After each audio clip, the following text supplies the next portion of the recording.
You want to know what I'm selling? Yeah, what are you selling, Alex? I'm selling you on Alex. Well, I'm already sold, so. Yeah, tell me why. Dude, not to sound arrogant, but I consider myself to be like a high vibration person.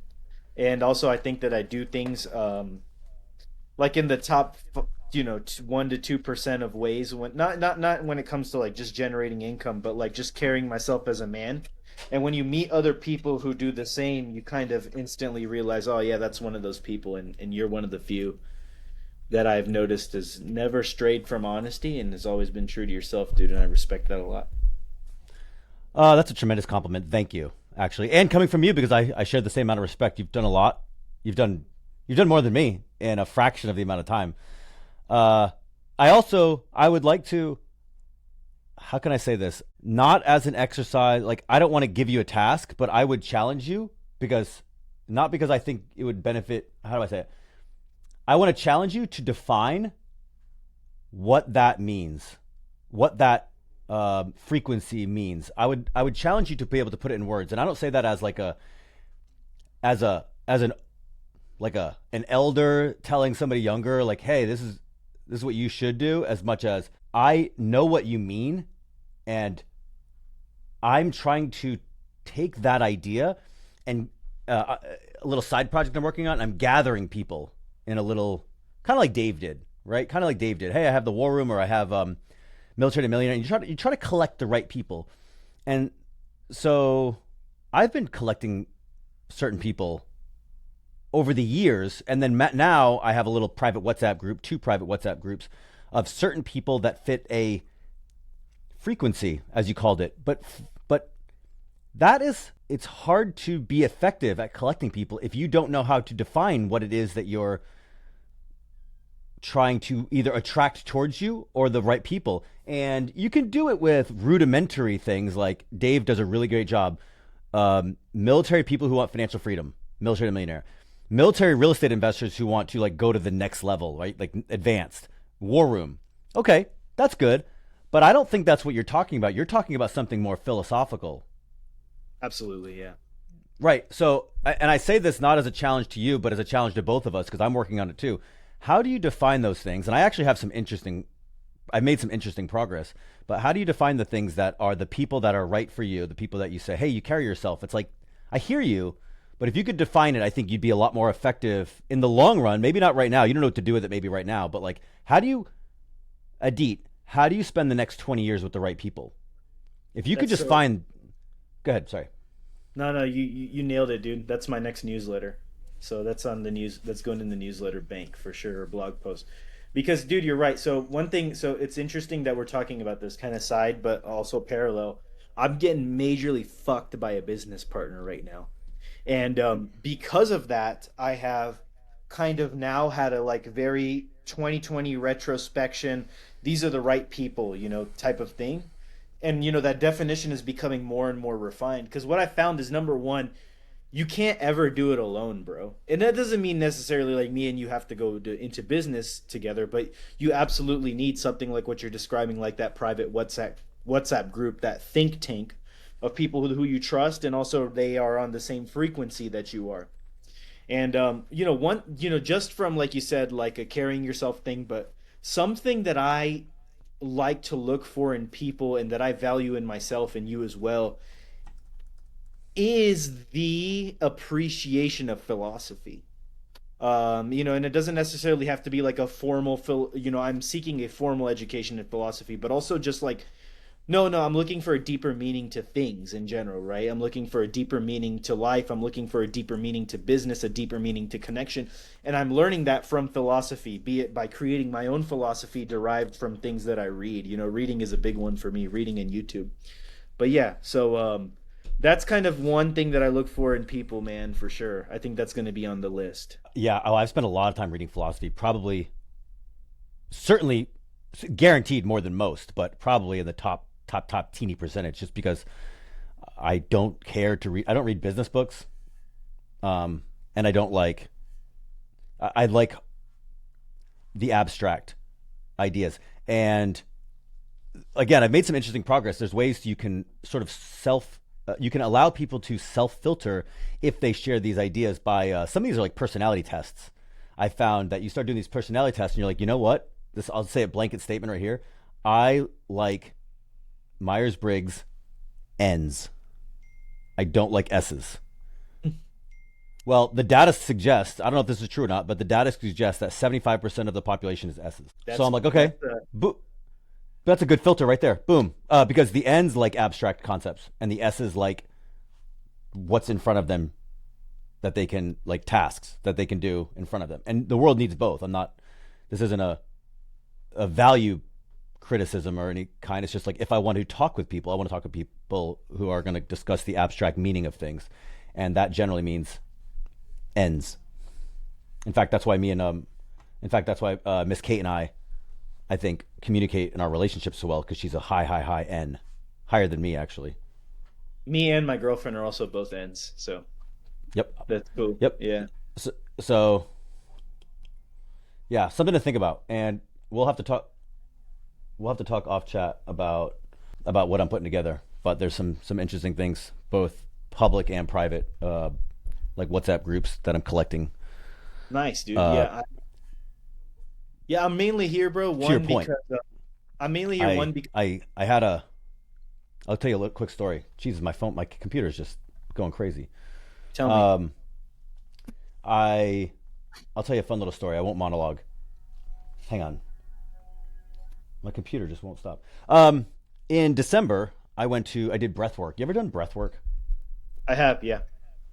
Dude, this shit changed my life. So I had high expectations, actually. I wasn't like, oh, it's foo-foo. I was like, hey, everybody says this thing is amazing. Let's go do it. So I do breath work with Ryan Kennedy. And the first day was like a forgiveness, apologizing exercise. And I basically, in a weird way, I mended a 30-year-old broken relationship with my dad. He's passed away, but I let it go, which I never thought was going to be possible. And then the next day, it was like a very uplifting thing. And it's like, it was a confidence booster. It was like, instead of dropping anchors, it was giving me wings. And one of the things that I did, I basically prayed, and I'm a student of religion and philosophy, but I don't consider myself faith-based, let's say. But I prayed and I said, I don't know what the next 10 years of my life looks like. It looks something like people, real estate, and cameras. That's who I am. But what I do know, I don't know what the path looks like, but I do know that if I can find 15 people to spend the next 15 years of my life with, I will maximize my potential. And that's what my process is getting the right 15 people who like me, who want to work on similar projects. And if I know that they like me and they like the same projects, that they will like each other. And if I can put those 15 people together in a very meaningful way, the sort of, all of my problems will be solved, let's say. And so the question became, who are the right 15 and how do I know? And then how do I explain it to the other 15 without having to say, just trust me? And so that's where I tell you all that 10 minutes of ranting to tell you, like, when you said, like, hey, you have this thing, this frequency, I'm like, yeah, if you can explain it well, then you can sell it. And I don't mean sell it like monetarily. I mean, you can motivate others to do the journey with you. But if you just say like, oh yeah, you got my same vibe, it's much harder. Very shallow, yeah. I think, yeah, definitely putting a definition to it that's based in something would definitely help for sure. Yeah, man, I think you're onto something, dude. You usually are. But that's interesting, man. I gotta say. But tell me so you're putting people together, but like what do you want, man? What is it like? What is the definition of winning to Alex Felice? I want what everybody wants, I think, deep down inside, and it took me a long time to realize that I want to be loved, you know? I want to love, and I want to be loved, and I want to show love. My driving force, my guiding light, is people. I'm an unbelievable, hyper, off the charts. You can't even understand how it goes on in my brain. Extrovert. Like, as soon as I'm alone for like 24 hours, my mental health starts plummeting. I'm like, dude, I need people all the time. So I want to be able to find ways to serve people, and then I want to be able to, kind of like the military. I want a mission, something high stakes, something value creating. That's why I love capitalism, right? It's a value creating proposition where we can solve big problems with small groups. It's very deployment oriented. Hey, 20 of us 5 of us, 3 of us are going to go and do a conquer this mission. So real estate affords scalability in a way that other businesses don't. I don't like getting lost in the weeds of a day to day. I can't build a business like many people can build a business, I think, and I've struggled with that. So now what I'm trying to do is find big projects that I can take my network, which is insanely big, and sort of in a weird way, I've become a leader in a very unexpected way because I don't always think of myself as a leader, but I can say, hey, here's 5 people that have skill sets that overlap that don't know each other. I can connect them and say, let's go work on this together. For example, big multifamily apartment buildings. There's an ops guy, there's a deal, there's a guy, this guy's got the deal, that guy's got ops, that guy's got money, that guy's got a KP. Let me put them all together in a room and say, we can go solve this. I think that's you know what's crazy? This kind of this neural pathway just fired in my brain, probably because I'm talking to you. But I saw something on Brandon's Instagram where he was talking about like, you know, transitioning from bigger pockets to what he's doing now, and he's like, what was different was I defined what the organization looks like first, and then I just hired all those people and had them build it. And it's like kind of what you're describing here, and I think that's a superpower, man, is being able to know first of all and have a relationship with all the cogs of the machine, and then having the skill set to put it all together. Instead of what is the traditional way of building things is like we're kind of building a house with the foundation and then up. But no, here it's like we're just putting it all together. So that's a really, really interesting point there, man. Yeah. So, yeah. So to round it up, to summarize what I want to work with people who share my values on projects that are bigger than any of us could possibly do on our own. And I want to live life as an adventure along the way. You know, I don't have kids, and I don't think we're going to have kids. So for us, it's not, I don't want a vacation ever, but I do want to adventure. So how can I, kind of like we did the Beacon, Dave and I did the Beacon, where it's like, let's 10 of us go to Guatemala and hike this unbelievably difficult mountain. And, you know, we talked about business and relationships along the way, but it was a little excursion. It wasn't life for a vacation or it wasn't yacht party. It was hard. So I want to have people that I can do high stakes adventure with, both business and, you know, travel. Dude, I definitely want to do some active volcanoes, bro. So I'll keep you in mind when I put that I've done a stuff together. few. Yeah, I know. I know you have. I wanna do one. I want to do one so bad. So but yeah, and then now So, go ahead. oh, sorry. No, you please finish. I started volunteering with this group called Clean Water Corps, and they bring water to different random places in the world. And they're actually coming to Colombia in April, in about a month. And we're gonna go to like guerrilla controlled territory with the Colombian Air Force. They only want veterans, and it's gonna be a lot of fun, man. So I kind of I like doing the same thing. Like I like traveling, but I like to really experience. I don't like to just lay on the beach or on the yacht, you know. So Yeah, I tell Miss Kate all the time, I'm like, I never vacation, I only adventure. yeah, adventure for sure. That's the word. Um, yeah, and service, that's one thing where I've been bad at, a little selfish. Like I don't have a good way to serve. In fact, that's why I started this call. I don't know if you know, but this strangers call is not usually reserved for friends like you. That's not a dig. It's just generally what it is. It's an open link where anybody on planet Earth who runs across this link that's like, I need somebody to talk to. And Alex seems like he could either help me with a specific problem, maybe a general problem, some direction, some motivation. Sometimes people just need therapy. Sometimes people just need a friend. Whatever it is, I'm just here to serve. And I probably have 5 to 10 calls a week with 95% of them are strangers, which I love. So that's my small way of serving. And I'm glad you do that because if you don't serve, I find it becomes too much about self, and there is no fulfillment in self. At all, dude. And it's crazy because when before you go like on down the philosophy rabbit hole, your nature, I think, you know, the way that we're bred and raised as human being is to try to satisfy self. But I think that across the board, there's no one who can really be ultimately fulfilled by self, man. You know, and but yeah, I do the same thing, man. I do. I had a goal to do 100, so I did the 100 free one-on-one. I used to call them. I called them one-on-one coaching. It was all strangers. It was so much fun. But yeah, I left it open, and I have a few calls a week with someone who just needs help with something. And it's strange because like you and you could even do it probably for me, but like I could be struggling with just something that's just so impossible to me. You say one thing that's like your everyday, like no, I do this on the toilet, and it just completely changes the trajectory of my life. And that feeling to me has been just so satisfying, bro. Like, especially with people who are like getting started in their journey, and I'm like, yeah, I know about getting started. I did that once.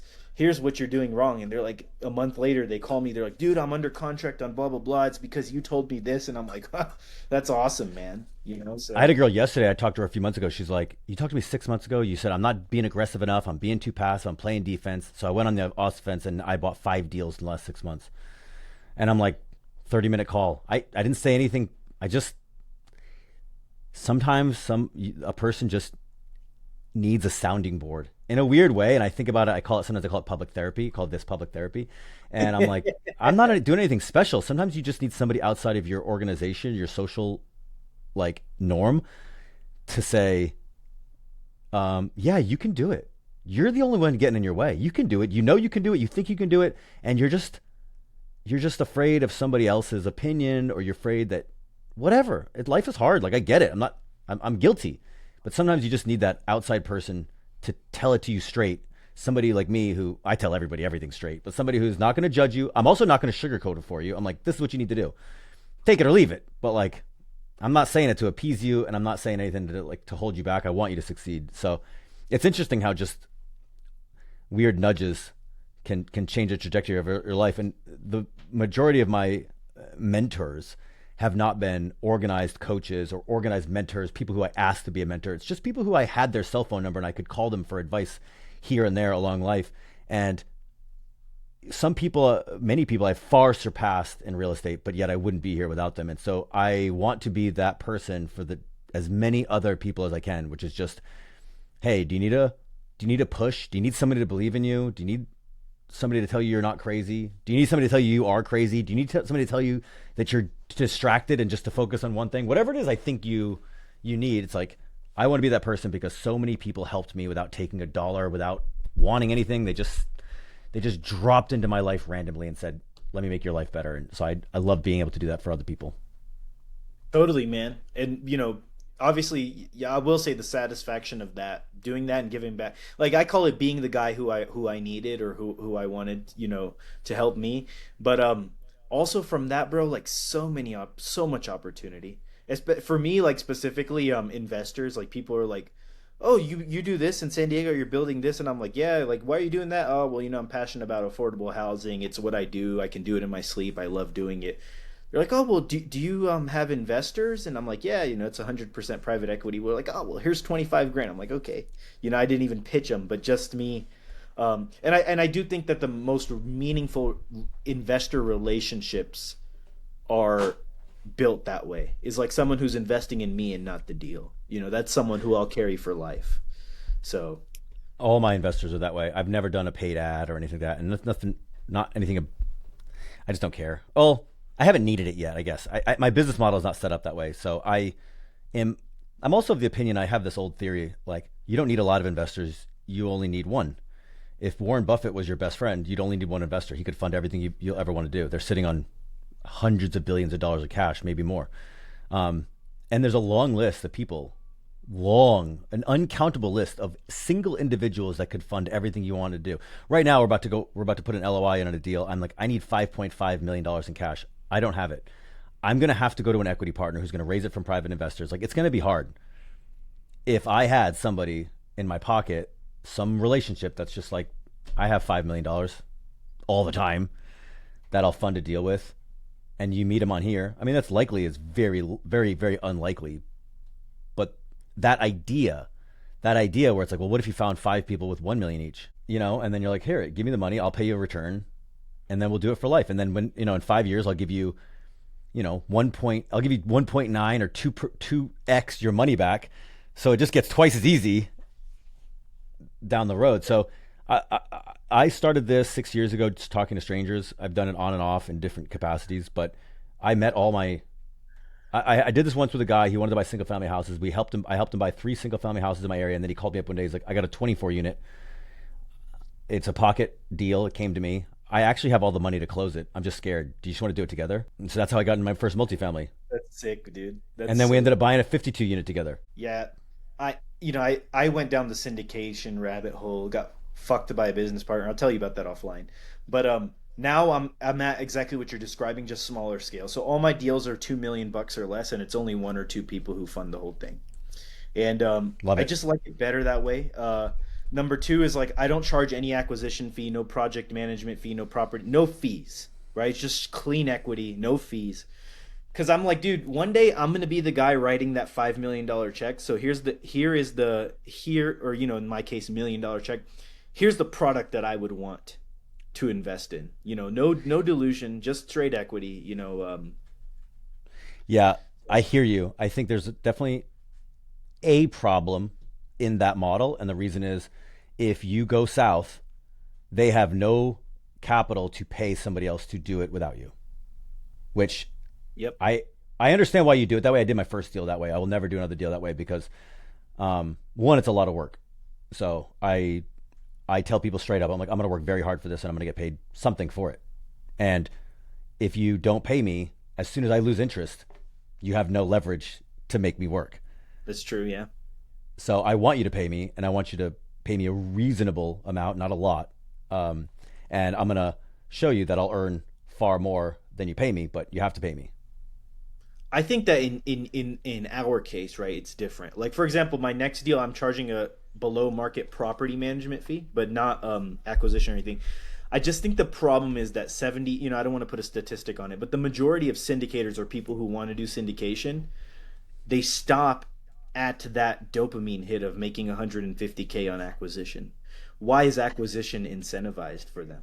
You know what I mean? Especially like someone who has no track record. Like, okay, you acquired a property, big fucking whoop. Now make some It's the easy people part. some, you know? So, Yeah, getting the debt is the easy part. I agree. I agree completely. The other problem is, and there's an inherent flaw in the syndication model for a lot of folks, is that they run these companies. They run all of the operations off the acquisition fees. As soon as you run all of the operation off the acquisition fees, you have to do a deal to stay afloat. yep. As soon as you have to do a deal to stay afloat, your incentive structure is misaligned with the investors because your job should be to get the investors the most amount of return, not for the investors, but to pay for your firm salaries. And For so your that operations, yeah. that is very common. And luckily, I don't have that problem at all because I have no operation. I'm just the guy who finds deals sometimes. And yeah, but I hear you. I hear you. I don't know what's I'm just right. I think I'm I just think so fucking fed up, dude, like by the whole space, man. That's why I'm trying to be just completely different. Um and also like just do shit that I know very intimately. Like deals that I can do in my sleep are new construction multifamily. That's what I can do in my sleep. Like feel like I was born to do that. That's all I'm gonna do. Like the whole hotel thing, that was like a big lesson in private equity. Met a lot of great people. Did a lot of made a lot of relationships with small institutions, family offices, things like that. Great, that's in my back pocket. But give zero fucks about hotels, man. you guys are out of that deal now, right? So we have one more active raise and then we're done. We did four hotels and then we're done. So Yeah. Yeah. I don't like buying things that I don't like. I'm yeah, very kind of to your original point about like, hey, you have this frequency, and I think that I have been hard to define, which was my original. It's hard to define. I think I have a higher than average ability to say no to the things that are wrong for me, and not to say I don't get my distractions or my shiny objects. I'm guilty, but like I have a good way of just just being like, no, that doesn't fit my values. It doesn't seem right. It seems like a distraction. I don't want. I've not had good luck with short-term rentals. Like I'm just not going to do a short-term rental type business. I don't like that business. It's it's me either. it's not Yeah. It's not Lindy. It's not been around. I mean, like Blake and them just did that hotel. I'm watching them closely. I don't know if you're involved. I didn't want any. I didn't want to participate in that deal. They didn't ask me. I didn't want to participate in that deal anyway. Um, I just it's not the way that I operate, and what that does is it prevents me from doing something where I get into a deal where I'm like, I just wanted the dopamine hit. I don't like this business, and but the business is what lasts, and the dopamine fades. Dude, I learned that the hard way, and it's crazy because I was watching a video. Dr. Benjamin Hardy, he wrote 10x is better than 2x and all that, but he talks about raising your floor. So like you give up 80% of things, your floor is so high, you're like, no, this is only what I'm gonna do. So I've done that recently, and my life has just completely changed. So, but There's yeah, this man. meme. There's this meme of Steve Jobs running around where he's like, focus is when he goes. People think focus is having good ideas and then being like, nah, I'm just not going to work on it. He said, no, focus is when you wake up in the middle of the night with an idea so compelling and so exciting that you know it would work and you know it would be profitable and you know it might even, you know, make an impact in the world and it could make you rich and you'd be good at it and you'd enjoy it. And like having a fever dream about the excitement and then waking and then like when you finally get up in the morning, it's saying no to that idea because you already chose something else. It's not the idea that you kind of like that you say no to. It's the idea that you're like, this could change the world, but I already committed. And that he's like, that's what focus is. And that is hard. And that's the hard one. That's the and I'm trying to work on that now where I'm like, okay, like I said, people real estate cameras. If it's not people real estate cameras, I say no to it. And if it's people real estate cameras, but maybe it's short term rentals, it's like no. Oh, it's people real estate cameras, but it's like, oh, but it's a you know a luxury hotel in Greece with people you don't know. And I'm like, I don't know anything about Greece. No. So to your point, narrow, narrow, narrow, narrow, narrow. And that's hard because, well, I'm, you know, basically, I'm not poor, but I don't make a lot of money. So I'm like, I have to say yes to things that make money. But I would rather live the correct focus and live my values and sacrifice and just live light because I can still eat on ramen and Kool-Aid if I have to because the right opportunities will change my life. But saying yes to the wrong opportunities will, you know, they'll get you into a steakhouse tonight, but then you'll be sweating tomorrow. Quality over quantity for sure, man. Yeah, I'm Also, with. yeah. Also, when you bet big on a few big on a the few times where I'm like, this is right, and I've bet big, the trajectory has been so much larger than like, oh, I'm gonna go flip houses because it makes money, and it's like, yeah, I did a couple of those. Some of them worked, some of them didn't. It ended up being stressful, and it's like you made a little bit of money, but it was just a big time waste because I don't really want to. It's an active business, active. It's big cash injections. I don't want to. It's not the type of business I like. I'm an investor. But when I bet big on the few rarer opportunities that work in my focus, it's been so like such a big blessing. You know, that's been tough for me, and I know it's been 30 minutes, but the tough part for me is like I have friends, right? Mutual friends of ours that make like really big money consistently doing things like flipping, wholesaling, communities, whatever. Well, we get a lot of rich friends. Oh, dude, yeah, like crazy, right? But for me, like I'm a developer, dude. Like my big exits are every 3 years, and they're all only on like home runs or semi home run type deals, you know. So like seeing it, but like it's like an illusion because it's like okay, if you were to like take those dollars and their dollars, it's the same, right? But I'm doing exactly what you're doing. Is I wait. I'm slow, man. Like I've only done 3 deals in the last year. This year I'll probably do five, and that's okay. I don't need to do 30 because the five that I do are like 30 of somebody else's deal, you know. So I definitely do agree. And I only like to put my investors' money in somewhere where it's like, dude, my deal criteria is insane, man. Like it just has to be it has to have multiple exit strategies. It has to be a very favorable investor ROI. It has to be in a certain area, you know, like things like that. And if it doesn't, then I won't do it. And it's just like cuz I know that if I do the ones that I do and the ones that I know, I'm always going to win. So there's no really any reason to stray away from that. Yeah, it's just hard to be patient. It's hard to do. I'd be curious to know who your favorite like influential investors like. I hate to use the word like role models. Your role model investors are, because what I find is we live in a world where a lot of people call themselves real estate entrepreneurs and a lot of people call themselves real estate investors, and they use those terms interchangeably, and I don't think those terms are interchangeable. And I am an investor. I am not an entrepreneur. I'm not an employee, but I don't think of myself much of an entrepreneur. And I've started to realize now, especially being around guys like Brandon and some of these other folks out here, that they do think differently, not good or bad, but differently, and trying to understand that those are different. And where I'm going with this is the Buffett strategy is kind of what you said. Do what you know works. Don't take the flyers. Don't be distracted. Don't let your emotions get a hold of you. And then play the game for 90 years. guaranteed it'll work. The entrepreneur strategy is more like the lean startup, where it's like start a bunch of stuff, and the ones that take off lean into, and the ones that fail just let them go. I'm like, these are different. These are very different approaches Yeah, towards very, towards very different. towards towards money. And I don't believe the only person I know who can kind of do both is my hero Nassim Taleb, who is an investor, but he bets a lot and he loses money almost all the time.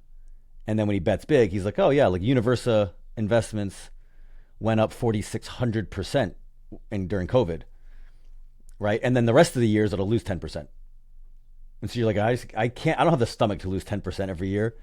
And then every 10 years, they just become multi millionaires. Like they hit It's a it through the roof. definitely completely different mindset, and I'm in the same camp as you. Like, dude, I lose sleep over investors' money, man. Like, I'm I now don't, calibrated. I actually don't lose sleep over investor money because I know it's safe. There you go. But like, like when deals have gone bad, but because I have had deal not go bad where investors lost money, but where returns weren't projected or something was going wrong. I lost sleep over that shit for sure. Until I, I figured the solution. What I mean by lose sleep is like I'm not stressing myself out like, oh, poor me, but I'm fucking on it. Like I'm like, dude, why isn't this why isn't this performing like we projected? What do I need to do to get it there? I will be restless until I do. So. I do have that. We had a deal, my first multifamily deal. We projected it to be 8%. It was an okay deal. I took a lot of risk. I did what you said, right? I didn't take any paychecks. I just worked for free because I knew people were trading risk in me for the deal. And I made a lot of mistakes. And we tried to get into this deal, and we paid probably too much, and all these things. And I remember the first full year we got done, and I paid out my investors 2% in 2021, in a time where like everybody's making like head knocking money, and I pay everybody out 2%, and I was like, this we fucked up. So I was stressing about it. It was the hardest 2% I ever made in my life. It was a pain. So so we exited that property, and because the market was so up and I got so lucky, we ended up paying our investors a 50% return in 2 years. Fuck yeah, dude. Right. So I got lucky. I'm okay with that. I took all the mistakes that I made, and when I bought the next deal, I fixed them so much that my big problem now is that, like right now in our other syndication, while a lot of syndicators are pausing distributions, we upped ours. We upped our distributions, and I'm sitting on so much cash for safety that my partners are like, you either have to pay that to people, you have to do something with that. It's just sitting there dying cash, like a couple $100,000, because I learned those lessons so deeply from my last deal that I went a little overboard. So not only do we make more money than I thought, we also have excess, cash risk mitigation in the bank than I thought. So now we're doing things like we're taking that money and putting it into treasury bills so that it'll earn Yeah, 5%. that's what I was about to say. Just put it in Yeah, bonds, man. we're putting it in Yes, bonds to earn 5.25%. which is Which is great. not that bad for a 3 month for a freaking 3 month T bill. Um, It's really, yeah. but I hear you. Like I stress about investor money, but I also, because like you, I'm so focused on it that I just I certainly I'm certainly able to make mistakes, but I'm so cautious that I just say no to the deals, and I'm like, it's not a deal there. I don't want to do a deal where we're gonna scrape by just to make 7%. There's no meat on that bone. So now we look for deals that are meatier, and then it's like, hey, 8-10% is going to be very very reliable, and people understand what they're getting into more. It's not a 3-year flip. It's going to be a buy and hold, and just setting people up for success. Yeah, For sure. Yeah. Fucked up once and you know exactly what not to do. yeah. And the number and that's everyone's been super cool with that strategy because I just hate I think it goes back to the acquisition fee conversation because when you start doing deals for the big equity exit and it's not something that you're held long term, number one, real estate was designed to be held.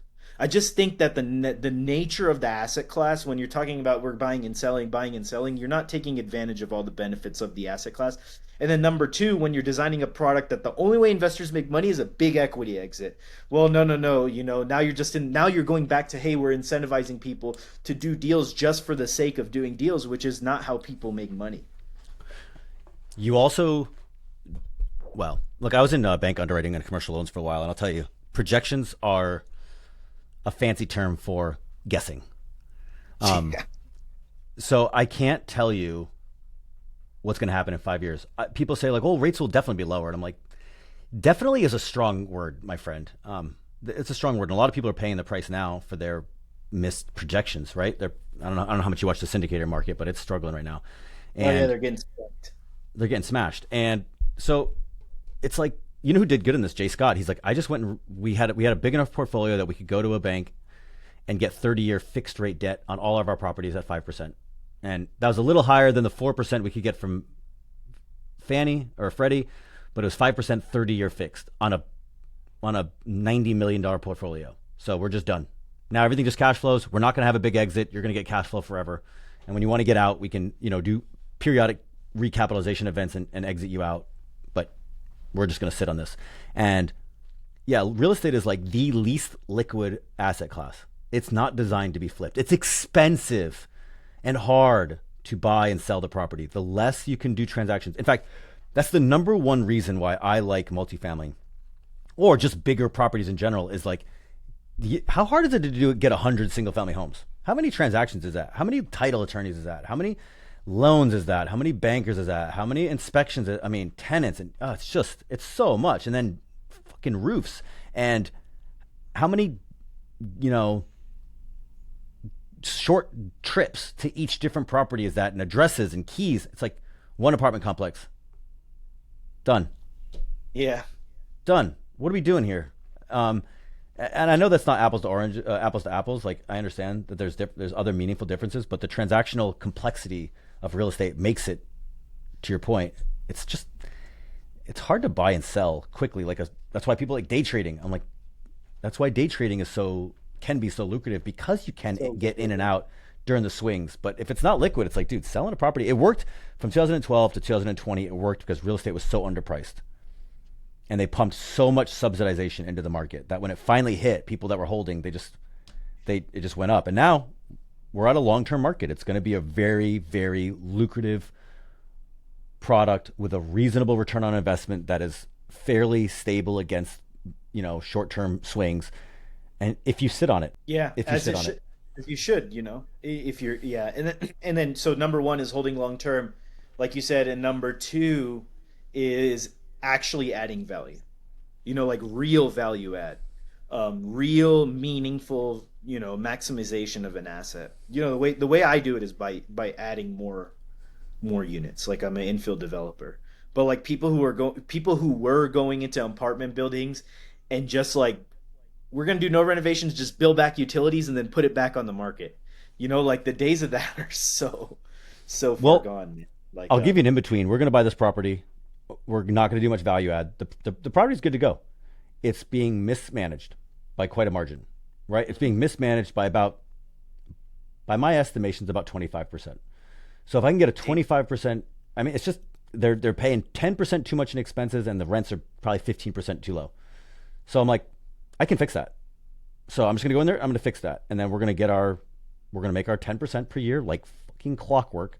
And again, it's not for the people that are like, oh, I'm searching for that 20% IRR and I want to get these big wins and these quick wins and we'll do a 3-year exit. I'm like, look, it's not that. Also, you might not get that just because I see it on the internet every day. I see an ad, 25% IRR. I'm like, that's a 5-year projection. They can say whatever they want. Say 60%. It doesn't matter, because you're getting your money now, and then in 3 years when they're like, oh, actually we're going to pause distributions, your IRR is going to be negative, you're going to lose money on this deal.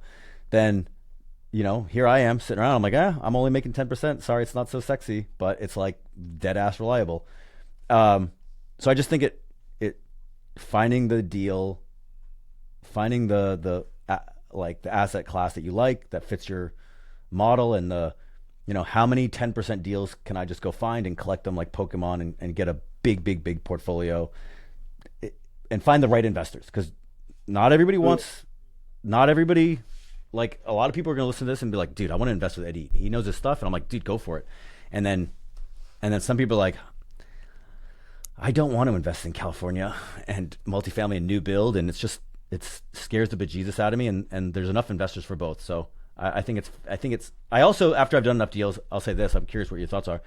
I've learned it is so much less about what I think is a good deal and more like I now sort of have a pulse on what my investors want because it's their money. So now I try to serve them in a way that makes them happy. Obviously, I don't let them run the ship. That's not the point of this. The point is I'm going to run the ship, but like, what do you want? Like, what makes you happy? What scares you? Do you think about that with your investors at all? I do. So the product that I've done exactly what you've done is create the product for the investor, right? And my investors like yours think like we do. They know that 25% IRR in 3 years is bullshit usually. I'm not going to say they all are, but from my experience it's mostly bullshit. And they know that it's just a number one, a safer bet and actually a more lucrative bet to do a long-term project. They're also thinking about things like cost segs and bonus depreciation. We're bundling in the tax savings. So I'm thinking, okay, who's my investor? My investor is a high active income, very busy individual who's just mildly risk adverse. Okay, now let me go design the investment vehicle for that person. So that's kind of why we've even been able to do deals, man. And to a degree, like would I be a little bit more riskier if it was my money? Absolutely, I would. But I do agree with them in a lot of ways, and I love my deals because I can sleep very very well at night, and I know exactly how they're going to behave. I know exactly what's going to happen. I know exactly how the numbers are going to move. So yeah, man, definitely all built for the investors. Dude, you're a killer. And I got like 15 years on you. How old are you? I'm 28. Good for you. You're a killer.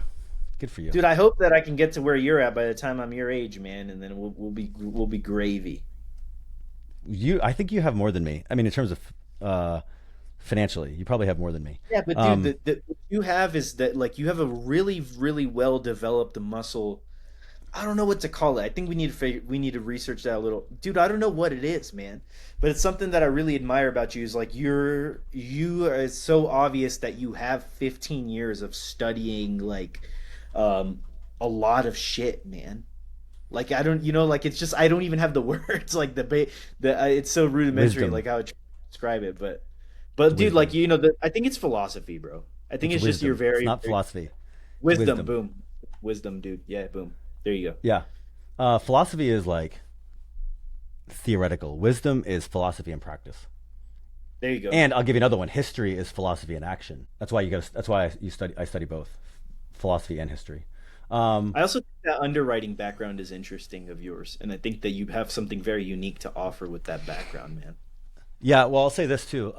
One interesting thing. I think I've been fortunate that my decisions have taken me to weird. Like I've lived a multitude of lives. Let's say I also sold cars for a couple of years. You know what I mean? Like I have a lot of different backgrounds that I've never been an expert in any of them. I've never been like top in any of them, but they all contribute to having wide perspectives. Travel, the military, all these things produce a wide perspective. So that's one thing where I think people they lose perspective because they don't spend enough time in different perspectives. They're just focused. And if you want to go super deep on you know one business and you want to go very far, it doesn't serve you to be a philosopher. It doesn't Being a philosopher is not going to make you maybe not make you more money, and maybe it won't make you the best in the business, but it serves in a different way. I know a lot of people that have a lot of money and are miserable. They don't understand that the philosophy supersedes. In America, we value the dollar, right? The dollar is like the guiding light. It is our highest, like sort of, that's how we value everything, kind of the dollar. But in life, as broadly, it's your values. So people Mm. like they're like, oh, I'm making all this money because it's like I see it on the internet. People we have a social strata that's all money designed. But at the end of the day, at the end of your life, you start to be like, oh well, the money really can't actually buy me happiness. It can't buy me friendship. It can't buy me reflection. It can't buy me all these things that become more and more important as days go on. So I've sacrificed a lot of money for philosophy, and it's interesting because you actually it doesn't take that long to make money. So if you spend time on the philosophy, you can make money up like along the way or afterwards, kind of. Yeah, absolutely, man. And being attached to money is also the quickest way to not make money. And furthermore, like that, it's crazy. you're so right because I did make a lot of money doing something that I really didn't fucking like. And looking back on it, like as you were talking, and I'm like, wait a second, that's so true. Like, I made a lot of money, but it literally did nothing for me. Like, I'm not gonna sit here and bullshit you. Like, I was so miserable and rich, like no, like it was great, But I realized I can make equally or more money doing things that I actually care about and fulfill me, so why not just do that instead of just chasing what I think the flaw in the thinking absolutely was chase what's lucrative instead of chase, hey, what I like or what does my skill set resonate most with, things like that. So definitely, dude, on the money. There's a quote from C.S. Lewis, who I love, who is a famous, very adamant atheist turned Christian, sort of in the We same read the path. I was, we read the Screw Tape Letters together. That's C.S. Lewis, yeah, right?